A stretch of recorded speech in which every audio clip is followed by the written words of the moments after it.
കേരളത്തിലെ ക്ലൈമറ്റിൽ wooden flooring select ചെയ്യുമ്പോൾ അപ്പിയറൻസ് മാത്രം നോക്കി ഡിസിഷൻ എടുക്കാൻ പറ്റില്ല. Weather conditions, moisture level, maintenance ഇവയെല്ലാം അണ്ടർസ്റ്റാൻഡ് ചെയ്തിട്ടാണ് റൈറ്റ് ഫ്ലോറിംഗ് ചൂസ് ചെയ്യേണ്ടത്. വുഡൻ ഫ്ലോറിംഗ് ഡിഫറെന്റ് ടൈപ്സ് ഉണ്ട്. First one solid wood flooring. ഇത് റിയൽ വുഡ് യൂസ് ചെയ്ത് ചെയ്യുന്ന ഫ്ലോറിംഗ് ആണ്.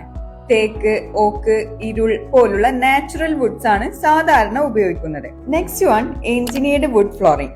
ഇത് റിയൽ ഹാർഡ്വുഡ് പ്ലസ് പ്ലൈവുഡ് അല്ലെങ്കിൽ HDF ലേയേഴ്സ് ആയി വരുന്ന ഫ്ലോറിംഗ് ആണ്. Next option laminated wood flooring. ഇത് ബഡ്ജറ്റ് ഫ്രണ്ട്ലി ഓപ്ഷൻ ആണ്. Easy installation, scratch and stain resistant, മെയിന്റനൻസും വളരെ കുറവാണ്. Finally exterior deck flooring.